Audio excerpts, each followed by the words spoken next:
जय हिंद दोस्तों, मेरा नाम देवेंद्र सिंह है। मैं जय हिंद शिक्षा संस्थान से सन 2015 से जुड़ा हुआ हूँ। ये बात उन दिनों की है जब मैं कॉलेज में सेकंड ईयर में हुआ करता था। मैंने अखबार के माध्यम से एवं मेरे मोहल्ले के एक संजीव भैया हैं, उनके माध्यम से जय हिंद शिक्षा संस्थान के बारे में सुना था। जब मन में और अधिक जानने की इच्छा हुई तो लगा कि सर से मिलना चाहिए।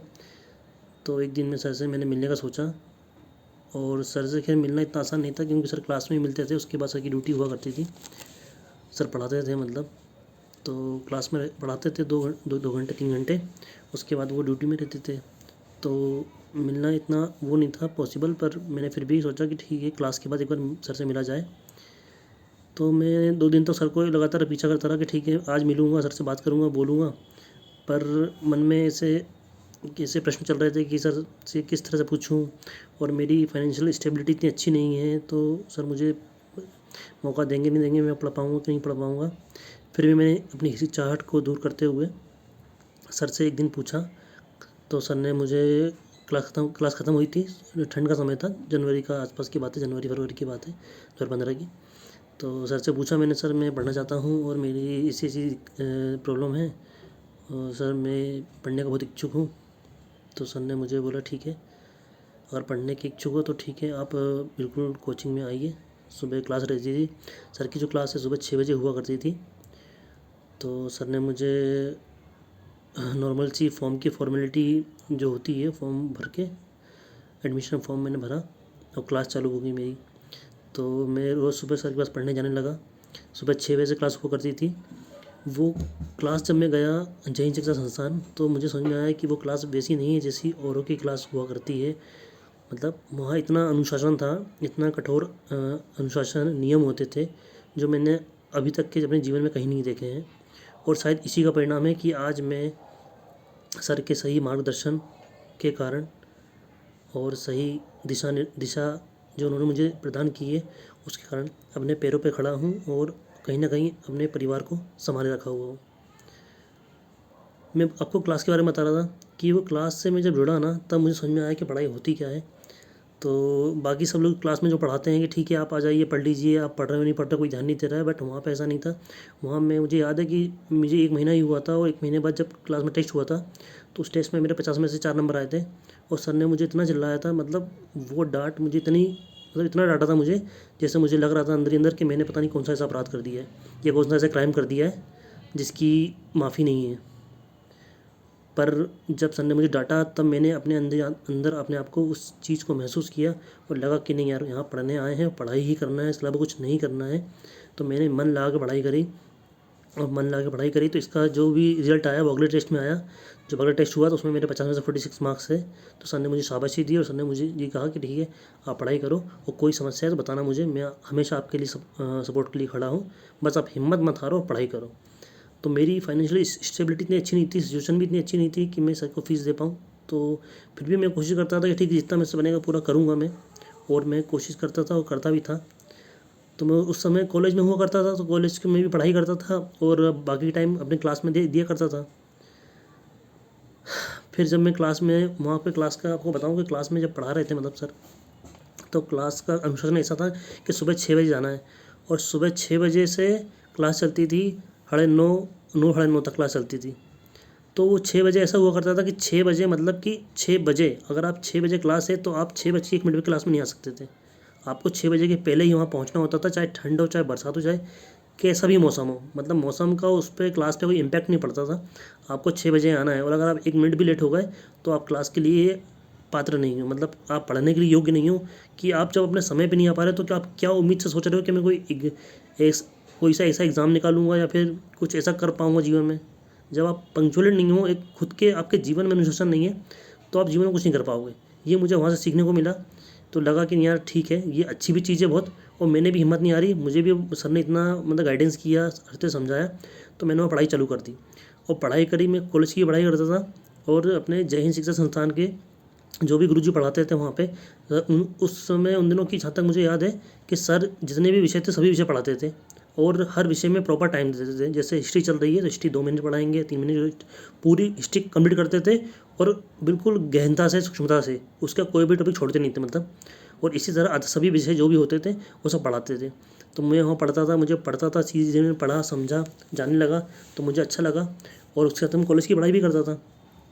तो इसी बीच क्या हुआ 2015 में कि पिताजी मेरे जो है काफ़ी समय से मतलब हम मज़दूरी करते थे पिताजी मेरे। तो पिताजी को 2011 में लकवा मार गया था, पैरालिसिस हो गया था। तो 2015 के सितंबर के महीने में ही पिताजी का स्वर्गवास हो गया। स्वर्गवास हो गया तो मुझे ऐसा लगा कि मैं अब कुछ नहीं कर सकता, क्योंकि मेरे पिताजी थे जब मुझे लग रहा था कि हाँ ठीक है, मतलब मैं पढ़ पाऊँगा। जिस तरह से उन्होंने मतलब गाँव से यहाँ पे आए और जैसे भी उन्होंने अपना काम किया, मजदूरी करी और मुझे पढ़ाया, तो मुझे लगा कि ठीक है यार, मैं यहाँ मेहनत करूँगा, बिल्कुल करूँगा। भले उन्होंने मुझे कैसे भी पढ़ाया, जिस तरह से पढ़ाया, बट मुझे भी लगता था कि ठीक है यार, मम्मी पापा अपने लिए इतना कुछ कर रहे हैं, पढ़ा रहे हैं, इतना मतलब सेक्रीफाइस कर रहे हैं, तो हम भी मेहनत करेंगे और आगे जो होगा देखा जाएगा, बट हमें मेहनत तो करना है। फिर पिताजी का जब एक्सपायर हो गया तो मुझे हिम्मत मेरी टूट सी गई थी बिल्कुल। मुझे लगा अब कुछ नहीं कर पाऊँगा, अब कोई सपोर्ट नहीं, मुझे कौन सपोर्ट करेगा और मैं अपने घर की सिचुएशन कैसे संभालूंगा। मैं उस समय मतलब इतना बड़ा नहीं था पहले, जब पिताजी जब ख़त्म हुए तब उसी दिन में इतना बड़ा हो गया कि मुझे हर चीज़ का एहसास हो गया कि घर को कैसे संभाला जाता है और घर में अगर आटा आता है, दाल आती है, तो किस तरह से आता है और कैसे आता है और कैसे उसका उपयोग किया जाता है। तभी सर मेरे उसी दिन मुझे याद है कि सर अगले दिन मेरे घर आए थे। सर को सूचना मिली होगी किसी मेरे मित्र के माध्यम से। सर घर पे आए, घर सर ने मुझे समझाया कि नहीं, तुम्हें यहाँ रुकना नहीं है और पढ़ाई करना है, जीवन का समय है, दौर है, देखो कभी भी कुछ भी हो सकता है, बट अगर आपके साथ कुछ हुआ है ना तो आपको कभी हार नहीं माननी है, चाहे कुछ सिचुएशन कैसी भी हो। तो सर ने को मुझसे बहुत उम्मीद थी, तो सर की भी बातों से मुझे थोड़ा अंदर से प्रेरणा मिली। सर ने मैंने अगले ही दिन से मतलब पिताजी ख़त्म हुए थे उसके 2 दिन बाद से ही मैंने सुबह क्लास चालू कर दी। मैं पढ़ने गया और मैं पढ़ता रहा वहाँ पे सर के दिशा निर्देश के अनुसार। रोज़ सुबह जाना 6 बजे से 9 बजे तक वहाँ पढ़ना। उसके अलावा वहाँ पे क्लास में रेगुलर टेस्ट होते थे, तो उन टेस्टों को अटेम्प्ट करना। टेस्ट में मार्क्स नहीं आते थे तो सब जितना होता था, क्लास का एक नियम भी था, एक रूल भी था कि क्लास में केवल इस वर्ष भर में 15 अवकाश मिलते थे। तो 15 अवकाश में से अगर आप एक दिन भी अगर एक्स्ट्रा हो गया आपका, तो इसका मतलब 16वें अवकाश पे आपको क्लास से बाहर कर दिया जाता था और दोबारा उसमें एडमिशन नहीं लिया जाता। मतलब क्लास जो थी सर की क्लास, या भी उसको जो भी बोल सकते हैं, एक संस्थान है वो, मतलब शिक्षा का गुरुकुल का माध्यम, गुरुकुल जैसा है वो। वहाँ पे आप वैल्यू पैसों की नहीं थी कि आप पैसे दे के कितना भी पढ़ सकते हो, ज़्यादा पैसे दे दोगे तो आपको एडमिशन रहेगा, नहीं। वैल्यू थी उन चीज़ों की कि आपको प्रॉपर मैनर है कि नहीं, आप पंक्चुअल हो कि नहीं, आप समय की वैल्यू करते हो तो आप वहाँ पे जा सकते हो, बैठ के पढ़ सकते हो। तब मैं बहुत हिम्मत अंदर से हार गया था, टूट गया था कि अब पता नहीं कुछ होगा कि नहीं होगा। पर सर के दिशा निर्देश और जो भी इनका मार्गदर्शन था वो मुझे मिला, तो मैंने पढ़ाई चालू करी, हिम्मत नहीं हारी। और फिर मैंने घर को संभालने के लिए एक पार्ट टाइम जॉब करता था, सिक्योरिटी गार्ड की जॉब करता था मैं। तो सिक्योरिटी गार्ड की ड्यूटी भी करता था और पढ़ाई भी करता था और कॉलेज भी, सब चीज़ मैनेज कर रहा था धीरे धीरे। तो उसी 2-3 महीने बाद मतलब दिसंबर में एग्ज़ाम था मेरा जेल प्रेरी का। मैंने वो मेरा पहला ही एग्ज़ाम था, मैंने वो पहला एग्ज़ाम दिया। पढ़ाई तो नहीं की थी, बट मैंने फॉर्म भरा था, क्योंकि गुरुजी कहते थे फॉर्म भरना, आपको भरना चाहिए, और आप जब फॉर्म भरोगे, पेपर दोगे, तभी आप अपनी कमियों को जानोगे। मैंने पेपर का दिया, पहला पेपर था वो मेरा। वो पेपर दे के आया मैं, तो उसमें नॉर्मल चीज़ें पूछी जाती हैं, ठीक है। तो मुझे इतना नॉलेज भी नहीं था, मैं नया नया पढ़ाई में उतरा था, पढ़ाई कर रहा था, बट मैंने पेपर दिया और मैं वो पेपर में पहली बार में पेपर में लिखित परीक्षा में पास हो गया। तो मुझे लगा कि यार पेपर इतनी टफ चीज़ नहीं है, आप कर सकते हो बिल्कुल। तो मुझे वहाँ से मुझे ऊर्जा मिली कि नहीं यार ठीक है, कुछ भी हुआ हो जीवन में या कैसी भी सिचुएशन हो, ठीक है, अब जो होगा आपको करना है, और जो होगा भगवान जो करते हैं अच्छे के लिए करते हैं। फिर मैंने एग्ज़ाम दिया, तो मेरा एग्ज़ाम लिखित परीक्षा में पास हो गया था मैं। फिर उसका जो फिजिकल था, फिजिकल की तैयारी करना था, तो फिजिकल के मुझे कुछ भी नॉलेज नहीं था। बस मैंने सर से पूछा, सर कैसे क्या किया जाए। सर ने मुझे बताया कि आप बिल्कुल रनिंग कीजिए और जितना भी आपके उसमें जो रिक्वायरमेंट उसमें मांगी है रनिंग के अलावा, वो सब की तैयारी कीजिए और निश्चित रूप से आप सफलता पाओगे। तो मैंने दिन रात एक कर दिया। जनवरी, फरवरी, मार्च में मुझे याद है 19 मार्च को मेरा फिजिकल था। 19 मार्च के दिन, फिजिकल के दिन की मैं पूरी तरह से दिन रात मेहनत करके फिजिकल में अपने आप को झोंक दिया और मैंने उस फिजिकल को पूरी मन लगन से दिया। तो मैं उसमें पास हुआ, रनिंग में ही पास हुआ, और जितनी भी उसमें इवेंट होते हैं रनिंग के अलावा, गोला फेंक, लंबी कूद, उन तीनों को क्वालिफाई किया।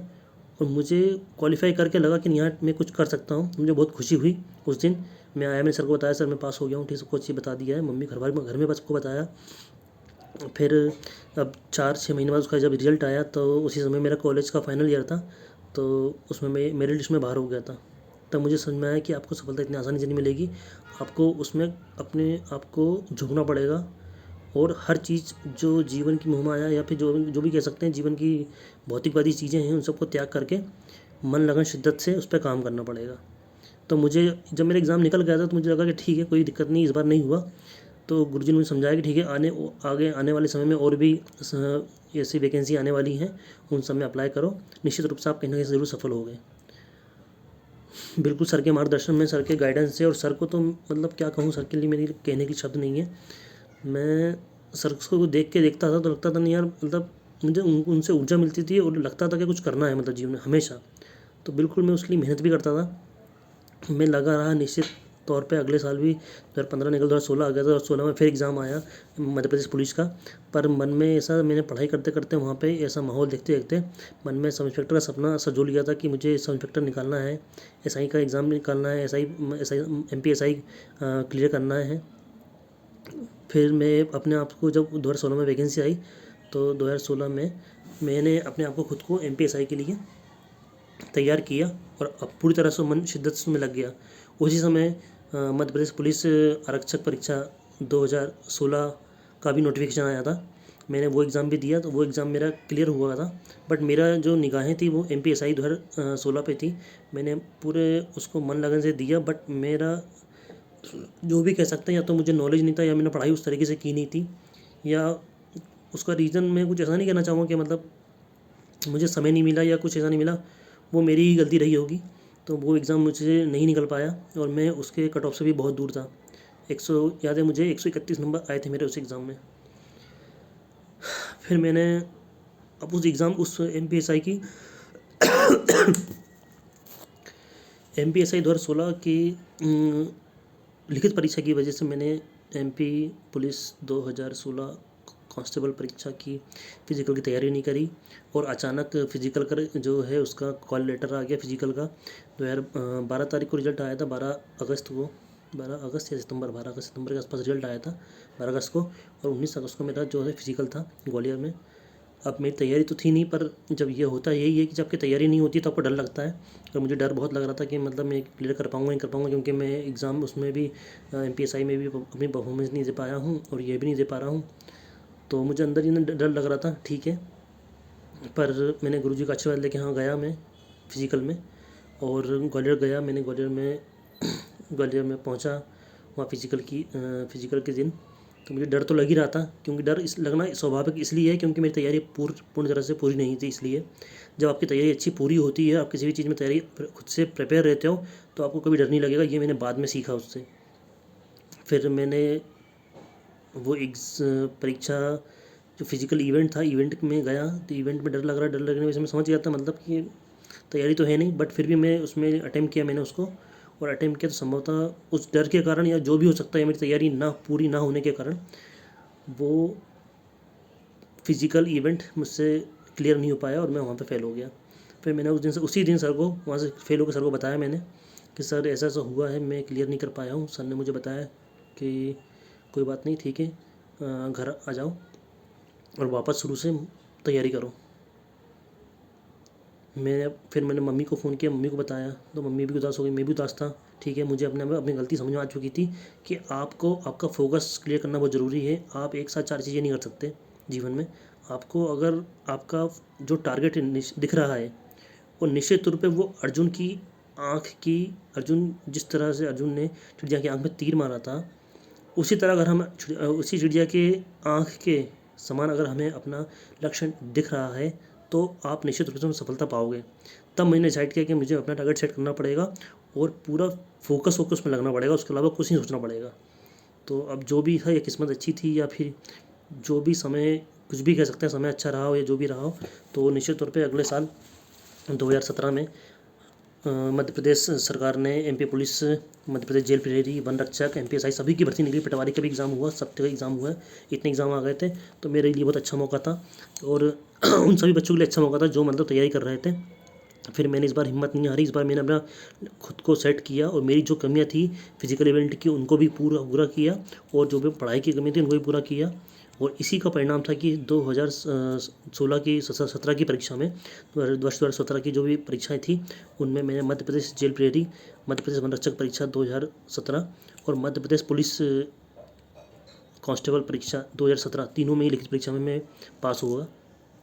और इस बार भी मेरा MPSI 2016 में नहीं हुआ था, बट मैंने उसमें ध्यान भी नहीं दिया क्योंकि मुझे जॉब की ज़रूरत थी और मेरा घर की ऐसी सिचुएशन थी, मुझे लगता था कि मतलब अगर मैंने कुछ नहीं किया तो क्या होगा। मेरे घर में मेरी 2 बहनें थीं, मेरी मम्मी हैं, वो सब मेरे पे डिपेंडेंट थे और वो कहीं ना कहीं आशावादी निगाह से मुझे देख रहे थे कि वो मतलब कुछ करो, तुम कब से पढ़ाई कर रहे हो, मतलब 2 साल तुम पढ़ाई कर रहे हो, तुम ना उसमें परफॉर्मेंस दे पा रहे हो ना घर को संभाल पा रहे हो, तो कुछ करो। तो मेरे लिए यही मौका था कि मुझे अपने लिए एक जॉब चाहिए थी और ख़ुद को संभालने के लिए, घर को संभालने के लिए और उन समाज वालों या जो कह सकते हैं अपने रिश्तेदारों सबकी नज़रों में कुछ बताने के लिए कि हम कुछ कर सकते हैं।